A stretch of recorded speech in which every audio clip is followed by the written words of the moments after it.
Now, viewers, Times Now executive editor Madhavdas Krishna spoke to Hari Singh's grandson, who has hailed the landmark decision taken by the Supreme Court of abrogating Article 370 in Jammu and Kashmir.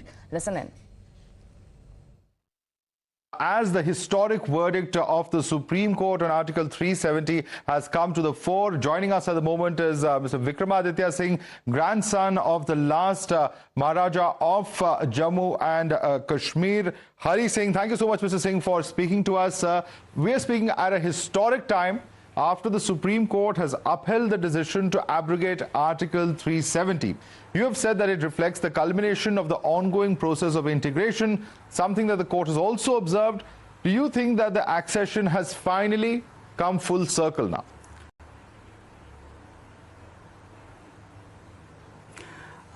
Thank you for having me on your channel. I would like to welcome the decision of the Honorable Supreme Court today. I think this whole process was long overdue, but nonetheless it's happened over several years, and several amendments were also passed in the Constitution over the years that were working towards the final integration of Jammu and Kashmir.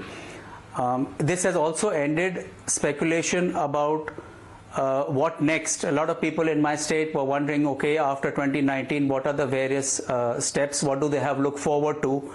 And this judgment has also made it very clear that the statehood of Jammu and Kashmir will be restored sooner than later, followed by elections, which will again set forward the pace for the democratic process. So I think we have a lot to look forward to. And yes, I think if Maharaja Hari Singh had been alive today, he would have been happy to see this day and to hear this judgment today. Right. You've also expressed hope that, the statehood, as you rightly mentioned, can be restored soon and elections held. Now, with this deadline of September 2024, is this a feasible one? There are questions, of course, relating to the security environment that, of course, time and again have come up in elections in the past. And do you think, how soon do you see this election really taking place on ground? See, that is not a call that you and I can take or anybody in the state can take. That is for the Election Commission and for the Ministry of Home to decide. Security concerns are very real, very genuine. At the same time, you cannot defer the process of elections beyond a reasonable frame of time. So that is a decision that Election Commission will take and put forward, and only then we can move ahead with this process. Right. Now, after the court's observations upholding the abrogation and saying that Article 370 was a temporary one, we've seen leaders of the Gupkar alliance like Omar Abdullah saying that the struggle will continue, quote unquote. How do you see the opposition to what has happened in the courts coming in from the Kashmir Valley leaders? See, it doesn't surprise me. I mean, the thought process and the line that the party leaders in the valley have taken has been very clear right from the beginning. They have not supported the Constitution of India. They have not wanted to move forward with the integration of Jammu and Kashmir with India, and they have not recognized the fact that Article 370 was a temporary provision. In fact, quite on the contrary, they have made the people of Jammu and Kashmir believe over decades and decades that the whole process of special status of Jammu and Kashmir and Article 370 was a process that would take Jammu and Kashmir towards an independent or a further state within a state with a separate constitution and a separate flag. Therefore, the public itself, the whole thought process had been not correctly put forward. I mean, these things have only started coming out in the public domain now, that these were temporary provisions, and also what is becoming very clear now, that under the umbrella of these temporary provisions of special status and 370, what was all the eroding of the institutions, the corruption, the money laundering, and the handful of people who were controlling all this in J&K, what is it that was actually going on? What has been the pace of development in any of the field? What has been the pace of infrastructure work in healthcare, in education? So all these things are now coming into public domain, and the people are actually looking forward to moving ahead and forgetting that part and that period of Jammu and Kashmir and moving on with the rest of the country and the rest of the world. Right. It's interesting that you say that, because even Ghulam Nabi Azad, who of course has quit the Congress party, as we know, over differences, and has criticized the party also in the past. Now, even he has said that the people of Jammu and Kashmir are not happy with the verdict, and that, quote unquote, it will hurt our region's economy. So how do you see this kind of reaction happening? And do you agree with him when he says that the local reaction to this has, not been one of happiness? See, I'm not surprised by what he's saying, but it's the point that I was making, that if you have, over the period of several decades, you have made the local population feel or believe a certain thing, and what is happening on ground is actually completely different, obviously there's going to be a certain level of disappointment. But having said that, I think after today's judgment, it's very clear that we have a way forward, we have something to look forward to. And look at all the infrastructure development, look at all the economic development. I mean, these are things that are taking time. Yes, they should have been done at a much faster pace, I agree, after 2019. But certain things are not possible to do. There were several Indian laws that were not applicable in J&K. To make sure those things have happened and then things move in that direction, to make sure that the mindset of the bureaucrats change, the systems change, the pillars, the institutional pillars that had been eroded over several years are rebuilt, strengthened. These things take time, so you can't expect sudden change to happen after 29 and then starts criticizing the government of India. Right. And also, sir, when you had quit the Grand Old Party last year, you had said that your position on critical issues vis-a-vis Jammu and Kashmir, which reflect national interest, do not align with that of the Congress party. Today, how do you see the party's response on the significance of Kashmir's integration? I am not aware of what the party's response is. All I'd like to say is that I want to send a message to the youth of Jammu and Kashmir, which is extremely important. I mean, leaving the politics and the politicians aside, I think this is a unique opportunity that the people, the youngsters and the youth of Jammu and Kashmir have got to move forward, to look forward to a new Kashmir, a new Jammu, which is part of the democratic process, to enjoy the rights and the benefits of the Indian citizens. And yes, by all means, be proud of your regional legacy and your regional identity, but at the same time be prouder of being part of India. I mean, look at our brothers and sisters living in POJK. Look at what the youth and the public there, which was erstwhile princely state of Jammu and Kashmir, are going through. Look at the freedom and the benefits you have in our country. So let's look forward, let's have a positive mindset, and let's not regress into people who are just wanting to hold back development and growth.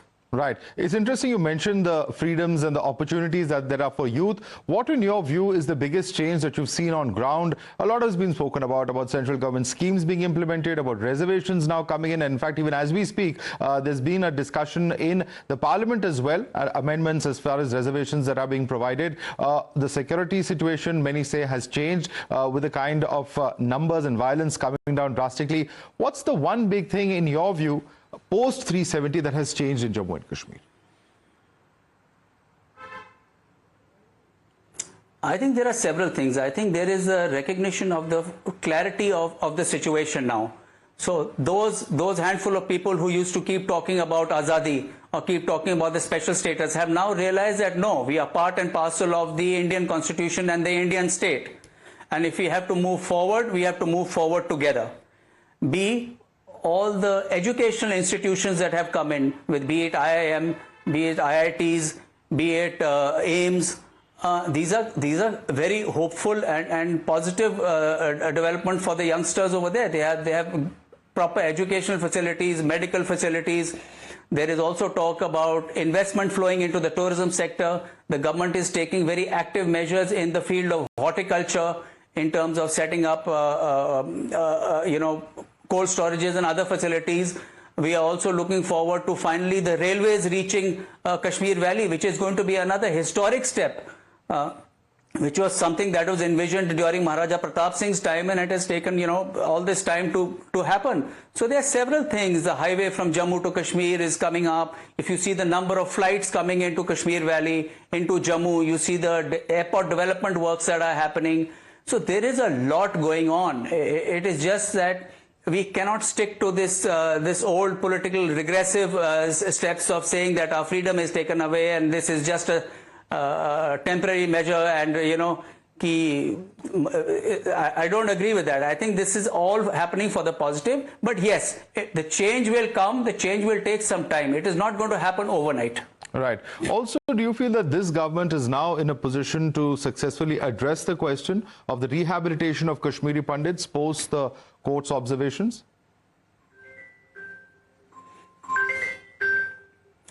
Yes, absolutely. Why should it not?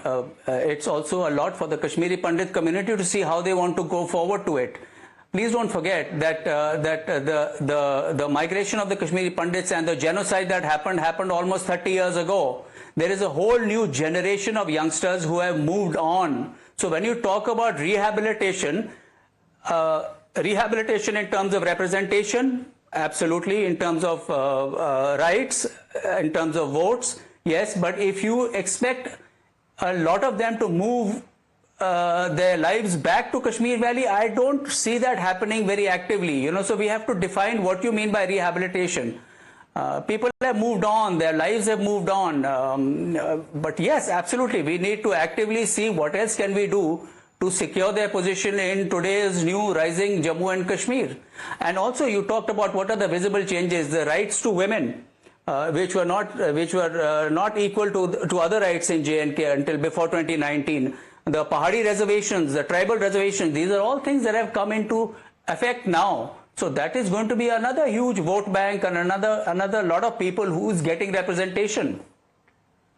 Right, but you said that you don't see them actively returning to the Kashmir Valley soon in the context of Kashmiri Pandits. Why do you say that? Is it because of the security challenges that still exist on ground or something else?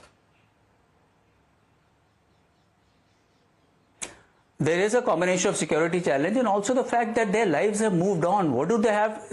What are you coming back to? Are you going to, if you have to be willing to restart your lives, the younger generation, my kids, for instance, who are in their late 20s or 30s, I don't see them changing their lifestyle and moving back to Kashmir Valley. Or a lot of them are doing very well now. They are well settled. They moved on. Right. Right. But yes, absolutely, they have the right to come back and reclaim their inherited properties, ancestral properties, and start a life if they want. That option should be available to them. Right, right. Mr. Vikramaditya Singh, if I can also ask you, of course, we've talked about the Kashmir Valley parties, but today as well, we're seeing, comments coming in from leaders like Mr. Omar Abdullah referring to what he's calling, quote-unquote, house arrest. And, there's a comment, aisi-taisi democracy, etc., that he has made. The question that keeps arising time and again is this political vacuum that exists in Jammu and Kashmir. Of course, the court themselves saying that they expect the elections to happen by next year. But this repeated, narrative that has been put about democracy not existing in Jammu and Kashmir. How do you look at it? See, I don't agree with that. That is, I don't want to make any personal comments on what Omar Abdullah is saying or what anybody else is saying. But yes, there is a leadership vacuum. There are new faces, younger people, people with a new mindset that need to come into politics. The problem is that the political parties in J&K also keep fielding the same old faces that have lost 2-3 times. They need to put up younger faces with a new mindset to politics so that they can actually contribute. This business of the same old people running from the same old constituencies, it's too much now. There has to be a complete revamp in the way elections are fought and the faces that come forward. There's a whole bunch of new, young, dynamic, educated youngsters out there who think very differently. These are the kids who need to be given a chance to come forward, not the same old people. We have to change our mindset as far as elections is concerned. Right, very interesting, because that was going to be my next question. In fact, how do you look at the political and administrative future of Jammu and Kashmir in this emerging scenario? What would be your guess and what would you like to see happen? Of course, you mentioned young faces and fresh blood coming in, but how do you see things developing from here on? I think it is all for the positive. It is a matter of participation. We have to tell people, like I said, the message has to go clearly to the youth, both in the Jammu region and in Kashmir Valley, that you need to actively participate in the democratic process. You know, when elections are not happening, you sit back and criticize. When the elections are happening, you are saying these are not democratic elections, therefore I'm not going to take part. So you can't have it both ways. By all means, be actively focused and participate in what you believe in. You know, let go of the old mindset and the regressive and mindset of the politicians in Jammu and Kashmir. We need to move on. It's extremely important that we move on. And this is the time to do it. This is a huge opportunity for the youth in Jammu and Kashmir. So when you say you've got to move on, do you think the suggestion of Justice Call, for instance, that there should be a Truth and Reconciliation Commission, is that a practical suggestion, one that should be implemented in your view? I believe it is. It's been talked about for a long time. I don't know why no work has been done in this field, but yes, I think Justice Call does have a point, and it is something which is long overdue. All right, Vikramaditya Singh, thank you so much for taking the time out and speaking to us here at Times Now.